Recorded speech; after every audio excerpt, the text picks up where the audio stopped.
Hello, Facebookers. Hello, podcast listeners. Welcome to Health Hackers, episode number 10. I'm Gemma Evans. I'm a television journalist and presenter here in the UK.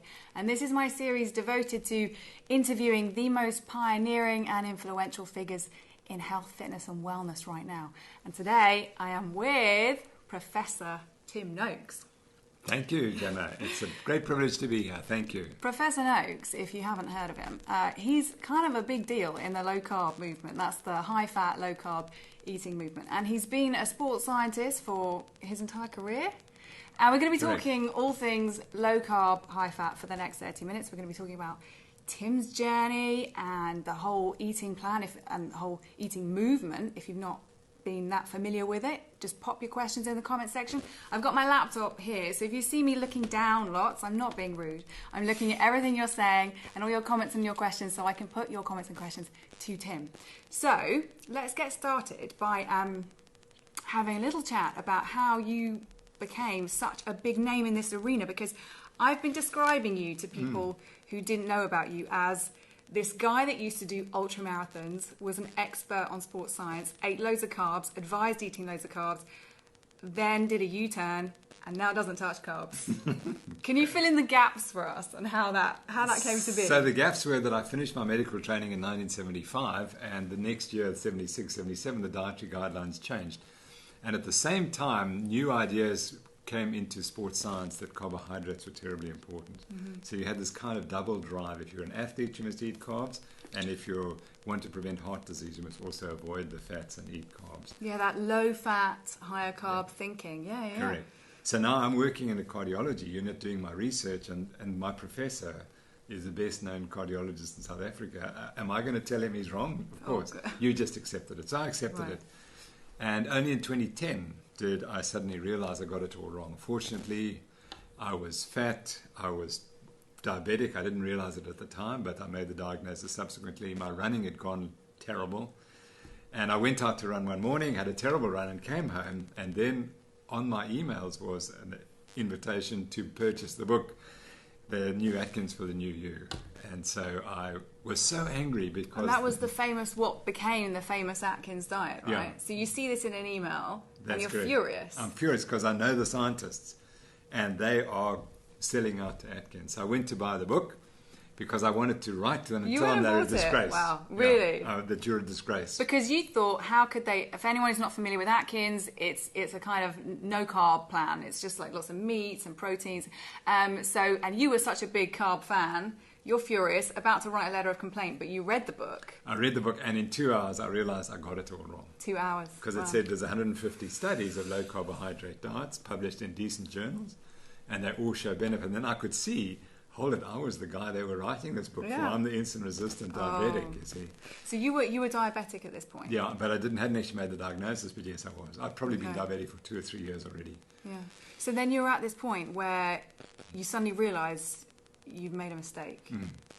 What do you do then? And what about all the runners you'd been advising, all the athletes, telling them to eat high carbs? You were even producing an energy glucose gel, weren't you? Correct. Well, we engineered it and designed it and so on, and promoted it for 20 years or so. Yeah. And so now how are you explaining this to the running community? Firstly, I had to make sure that I was right. So anyway, I've converted to the diet. I said that's the end of carbs for me. It was really easy because that's the diet I was raised on. My parents are from the north of England, and my her father was a major exporter of meat from Liverpool to New York. So she'd always raised me on high meat diets. Yeah. So I think I'm a real carnivore. So anyway, I converted, and I started losing weight immediately. And in 6 weeks, my running had gone back to what I was running when I was 40. So I was 60 then. I'd gone back to where I was at 40. And I mean, it was just astonishing. I've dropped like 2 minutes a kilometer on some runs.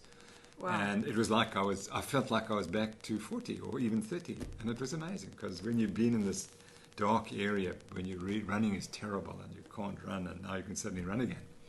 Yeah. So then I knew that I was onto something. And I said, well, I'm obviously not going to change back. Then I discovered I had diabetes, and eventually the story slowly got out in South Africa. Here's a guy who was the high carb man, is now telling us to eat a high fat diet. He's now the low carb. And then I got targeted because I started writing stuff about statins aren't any good and cholesterol doesn't cause heart disease. So initially I got targeted by them, but then the dietitians came along and they didn't like what I was saying, so they told me. Yeah, we'll talk about some of your critics a bit later, because Tim is a pretty controversial figure, and most people in the public eye, they all have their critics. So I always have to hear responses from those people. Now, I've heard you say before that runners and athletes now who do eat high carb diets, you've actually said that they are hurting themselves. What do you mean by that? Well, what I now realize, the majority of us are insulin resistant, and certainly you may not recognize it until you get to 50 or 60 like I do. What does that look like, insulin resistance? If someone doesn't... People who typically you put on weight as you get older, and you get crotchety, and you get hangry, and you tend to fall asleep in the afternoon. And as I've indicated, your weight starts to increase, your belt size gets bigger. Okay. All those are classic signs. But your mood changes and you don't have the same energy and so on. And again, the falling asleep, which was something I typically did. I would fall asleep at 2 o'clock or 3 o'clock. And when I was driving, my wife noticed I would have to sleep while I was driving. I'd have to stop. So those are all markers of insulin resistance. And then, so the majority of us will become insulin resistant if we're not already that. And the more carbohydrates you eat, the quicker you'll become more seriously insulin resistant. So we've been promoting this high carbohydrate diet, which you can get away with for 4 or 5 years or 6 years. Then your performance starts to drop, but you don't realize it. And then 4 or 5 years later, you get more of the signs of insulin resistance, and then 20 years later, you get diabetes. So that's how you would say athletes are hurting themselves. Yeah. But not just athletes, all of us. Oh, correct. I mean, if you go to the London Marathon, is everyone lean like the Kenyans who are winning? No, they're not. There's many fat people in the London Marathon, and they're being told to eat lots of carbs, and it's completely wrong. If you're a recreational athlete, you can get all the energy you need from fat, and you'll be much healthier burning fat than burning carbohydrate. Richard says, was it hard to gain people's trust when you did your U-turn? Oh, yeah. I mean, I'm still battling. The beauty of this conference that we're at today is I've been so well accepted, but I'm not that well accepted elsewhere. Yeah, and that conference that we're at right now, we're at the Royal College of GPs, where they're holding the annual Public Health Collaboration Conference. Tim did a speech earlier all about challenging conventional dietary guidelines, and we can talk a bit more about that now, because I'd love to know what you think is the biggest mistake that we are all making. And is it as simple as we just eat too many carbs? Or is it sugar? Or is it exercise? It's not exercise. The biggest mistake we're making right now is not that we're physically inactive, because so many of us are not physically inactive, and yet we still get sick. So the physical inactivity can't make up for the bad diet. The thing we do is we wake up in the morning and we eat a high carbohydrate breakfast, a high sugary breakfast with cereals, skim milk, banana, and that's catastrophe, because that sets you up for hunger 3 hours later. So now you've got to eat something else, and you're away from home, so what are you going to eat? It's going to be convenience foods. And so you're snacking all the time. So the biggest thing we do is eating 3 meals a day and snacking. If you want to sort out your health, you have to eat a high-fat, high-protein breakfast, eggs, bacon, whatever else, but high-fat cheese, yogurt that hasn't got sugar in it. And you've got to eat once. If that's your big meal, then you have a smaller meal in the evening. If that's a small meal, then you have your big meal in the evening. And that's it, and you don't eat the rest of the day. So you need to keep your blood insulin levels down. Every time you eat carbohydrates, you spike them and you get hungry and you have to eat again. And then you can have the effects of the insulin resistance. That's correct, yeah. See, so I was actually ketogenic, so really, really super low carb for about 4 years. And I'd still get hangry later on. So whereas you were having like one big meal and then a couple of smaller meals, I was having one big meal, 4 hours later, another big meal, 4 hours later, another big meal. I mean, I didn't put on masses of weight, and I was still in ketosis because I was measuring blood ketones, but it didn't destroy the hunger for me. No, that's really interesting. That's fascinating. Do you think some people are just different? Yeah, absolutely. I mean, there are people who put on weight on this diet. Yeah. There are 10% of people on this low-carb diet who put on weight, and we realize there's something else going on in the brain. And for them, they still continue to eat too many calories. For most of us, we just lose hunger. So I had a big breakfast this morning, and I won't be hungry again until this evening. So. Yeah, we are recording this in the lunch break here because I was told that Tim doesn't need lunch, so he can come and do the Facebook Live right now, which has been great. So I've got some more questions here. Eve wants to know, this is my mum. My mum wants to know, is the high-fat diet advisable for the over 65s? Because her father is 92 today. Happy birthday, Grandpa. And he's very active and healthy, but he seems to thrive on cocoa and biscuits. And she also makes the point that a lot of nursing homes for the elderly have a lot of cakes and biscuits. Well, the nursing home is the last place you'd want to be to live, because you get such terrible diets, and then the Alzheimer's just is promoted by this high carbohydrate diet. So your granddad is very fortunate. He must be profoundly insulin sensitive to get away with it for 92 years. He is really lean as well. Exactly. And he may have eaten a high meat diet in the earlier years. But he shouldn't be converting. The older you are, the more fat you need to eat, because fat's really needed for the brain function. For the brain cognitive And that's at 92, the organ you're really wanting to look after is your brain. So we need good fats. Remind us of some of those good, healthful fats. Well, any animal fats are good, and that's the first thing. It's all the vegetable oils that are man-made, industrially made and industrially extracted, that are bad. So the margarine that the Heart Foundation tells us is healthy is not. It's killing us. We just mustn't eat margarine and vegetable oils, and you mustn't cook with vegetable oils. It's quite a statement to say margarine is killing us. That's your view because of the omega-6 inflammatory oils? But the evidence is there that if you're over 65 and you're eating vegetable oils, your mortality is increased. That's the evidence.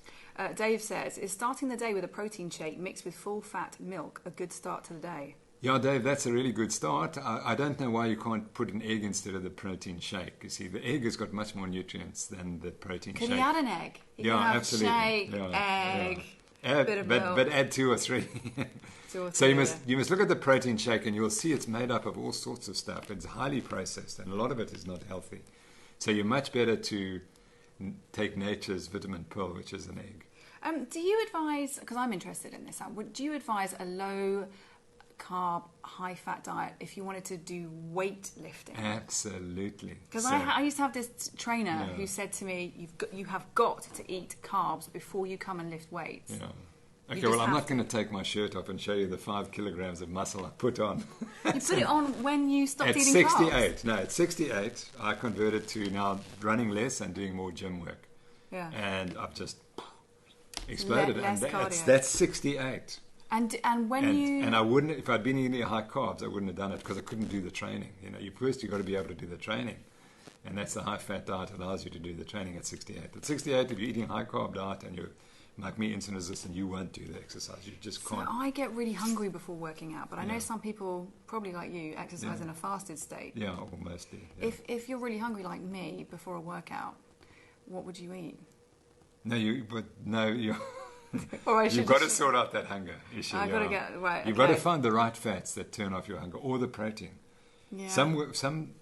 A lot of people say it's protein that turns off your. For me, it's not. If I eat a high protein meal, I've got to go and find the fat afterwards to take away my hunger. But for other people, it's the protein. So what's happening is you're not eating. You haven't got the protein fat diet ratio right in your diet.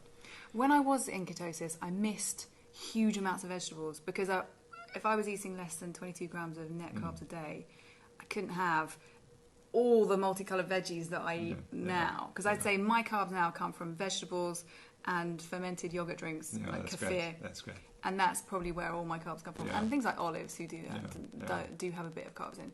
But okay. Okay, so now just add some protein. I mean, and see whether that'll make a difference. Or fat, but try the protein.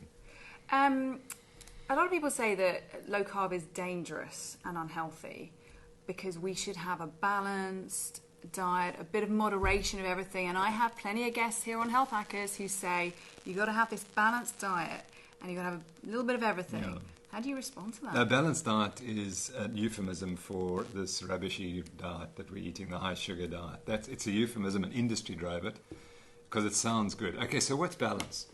So humans do not need any carbohydrates. We have zero requirement for carbohydrate. And then what is this diet? They tell you it's got 60% carbohydrates, so they tell you that's balanced.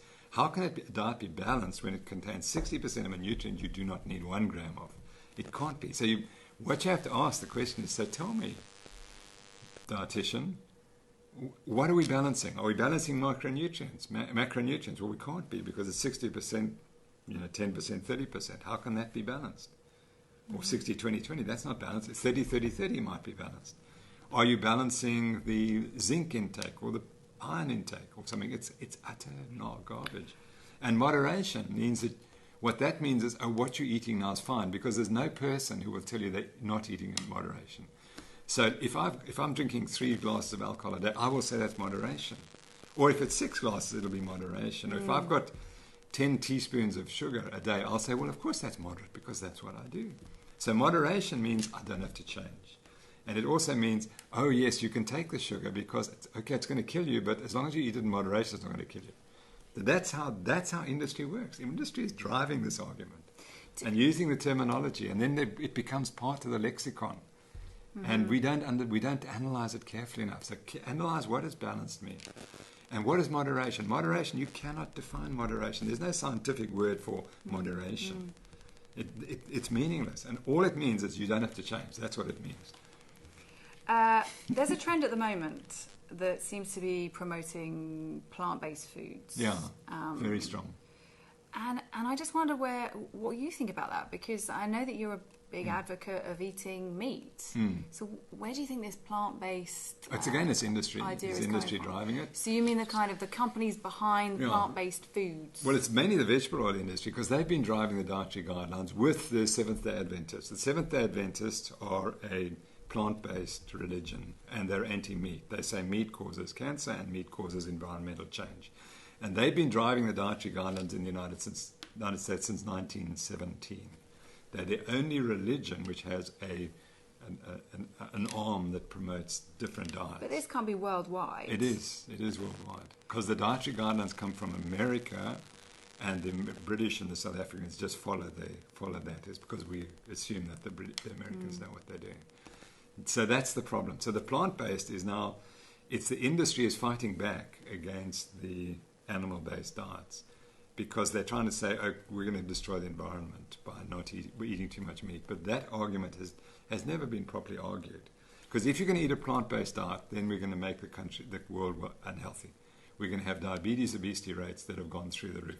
Can you eat 70% of the current diet is plant-based.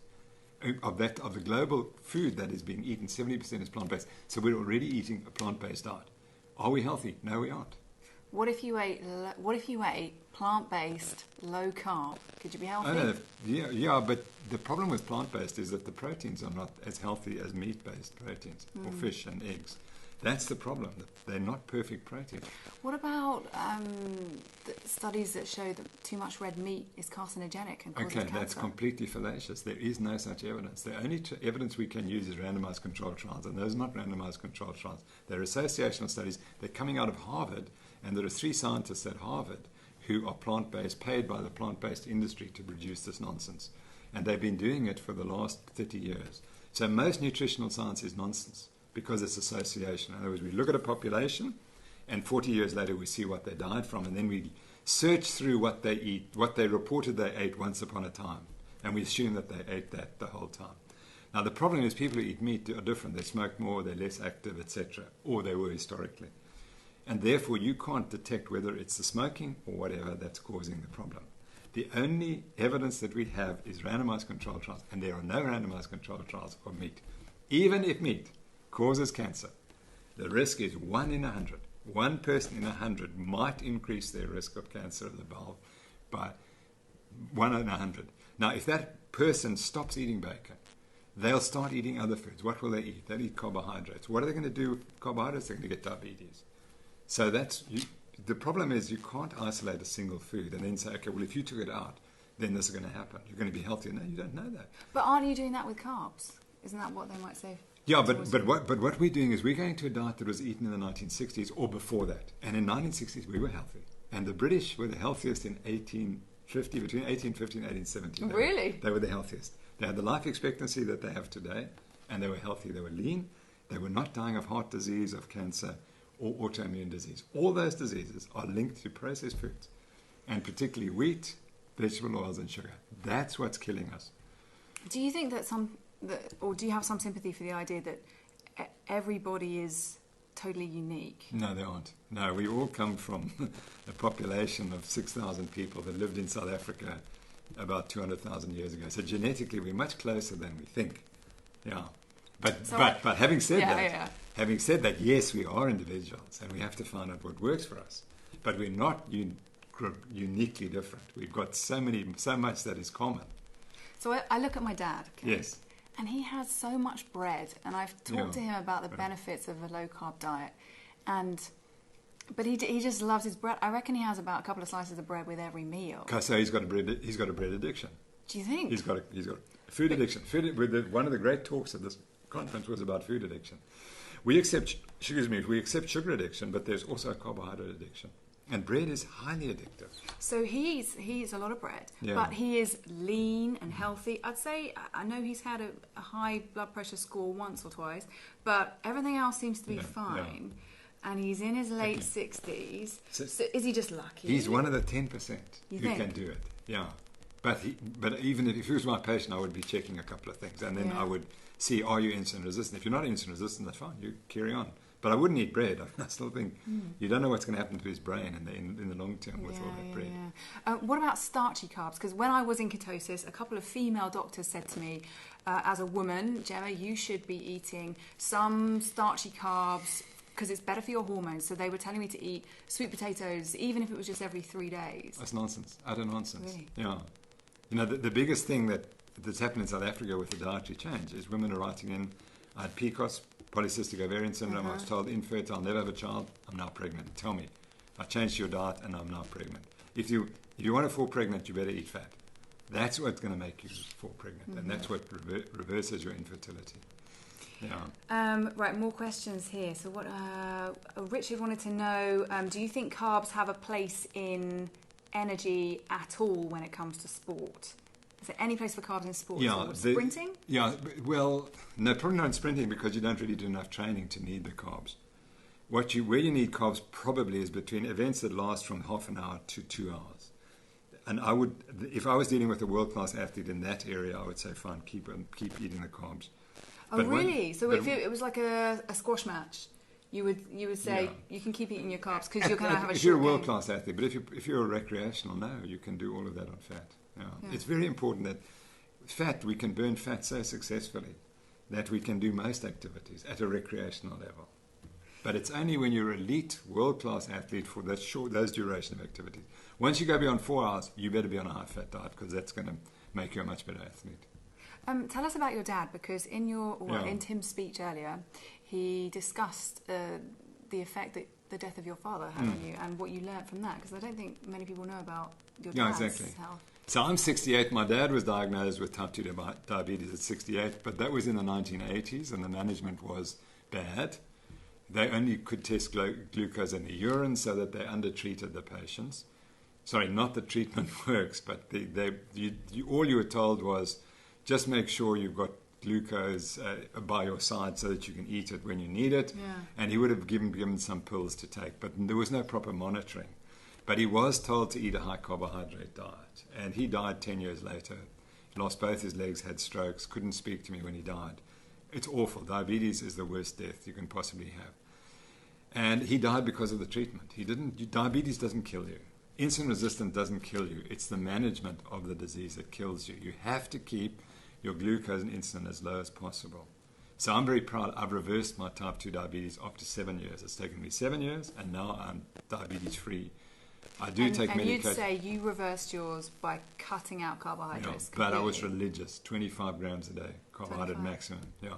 So no sugar, no vegetable oils, no processed foods, but carbs 25 grams a day. And my control has inched better and better and better over 7 years. It's been, from year to year, the change was small. But over 7 years, I finally made it. Yeah. When I was ketogenic, my max was about 24 net carbs a day. But I felt I wasn't getting enough vegetables.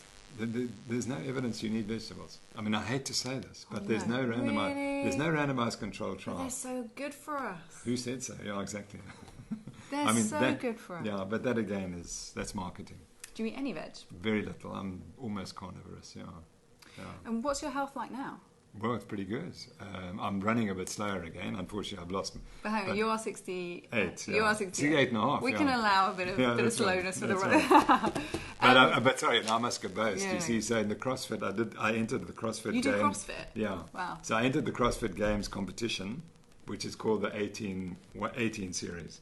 And I finished 9th in my category in South Africa. So, 9th? Yeah, and in fact... So how many were in the games? I don't know. I don't want to know. But I was 2000th in the world in my category for my age. So I'm looking pretty good. You're doing something, right? Yeah, that's right. So let's talk a little. We said we'd come back to discussing some of your critics. Yeah, sure. So we've already addressed the whole idea about those who say you've got to be balanced. Yeah. What about the people who say you've abandoned science? Oh, that's my great friend, Professor Ross Tucker, who was my PhD student. Well, I don't know. He actually abandoned science because he's not a nutritionist. He knows nothing about nutrition. And he made some awful statements about me. And we kind of, there were four of my PhD students went against me and became trolls against me. So these are people that you trained? Yeah, I trained them. He trained them. He would not be where he is today for my helping him get his PhD. And when he graduated, something changed in the relationship. And he cannot say that. I've written the book, The Real Meal Revolution, the new book, which is The Law of Nutrition. I presented, for Dr. Tucker's, he knows this, I presented 9 days of testimony, under trial, under oath, 9 days of testimony, 6,000 pages of scientific evidence. I was cross-examined for 3.5 days. They could find nothing wrong with what I'd said. Is that having no science? That is the first time in history that a scientist has come up and presented all the evidence supporting the low-carbohydrate diet. And then he says there's no evidence. But please. Do you know, how do you stay so resilient? Because you can't. Yeah. I mean, that must hurt. It hurts a lot. Somebody, it hurts a lot. You know, he's this gentleman, Ross Tucker, isn't here to give his side of the story. Sure. But if your view is that this is someone that you know, and that, as with others, they've kind of turned their back on you. Yeah. I mean, that must really hurt. No, of course it hurts. It hurts a lot because he's a clever kid. But the reason why he does it, and I'm not going to discuss them here, but... Rob wants to know, I'd like to ask Tim whether he's ever doubted his new position being the low-carb instead of the pro-carb, amid the criticism he's received over the last few years. Have you ever thought, God, I'm just going to quit now? Sure, if I was wrong, it would have been exposed in the trial. It wasn't. The opposition, the prosecution, produced one scientific paper to compete with our stuff because there is no evidence against it. We should just say that the trial Tim's discussing relates to some advice that was given on Twitter some years ago now, and then 4 years ago, and you were cleared over that. But then there's an appeal which we're still awaiting the announcement of now. But during this time, Tim obviously became quite a controversial name for everything that he was saying and speaking up. And yeah, like Rob says, did you ever think? Because no, you see, I'm steeped in science. I'm steeped in science. I've challenged 7 things in my life. I've been right on all of them. So I went into this one having known that I'd challenged science 6 times and been right. And I had to guess I was going to be right on the 7th because I looked at the evidence. And if you look at the evidence, then it's clear. And I presented that evidence over 9 days under oath, and they couldn't contest one fact. So the evidence is clear. What I'm telling you is the truth. So we are up on time, Tim, but I want to just tell you a couple of comments. So we had Jules saying Prof Noakes is just the best. Aye. Andy says he's the advert. I guess that might have been in reference to you and your CrossFit. Your CrossFit scores. Where can people find you, and remind us about the new book title, The Law of Nutrition? It's The Law of Nutrition. So that's the story of what happened to me over the last 7 years since I converted, and then the last 4 years where I went through the trial, and it's really a story of the trial.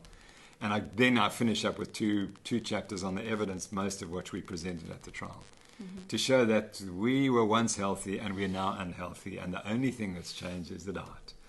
And if we want to be healthy, we've got to cut the carbs and eat more fat and get rid of the processed food and eat real foods.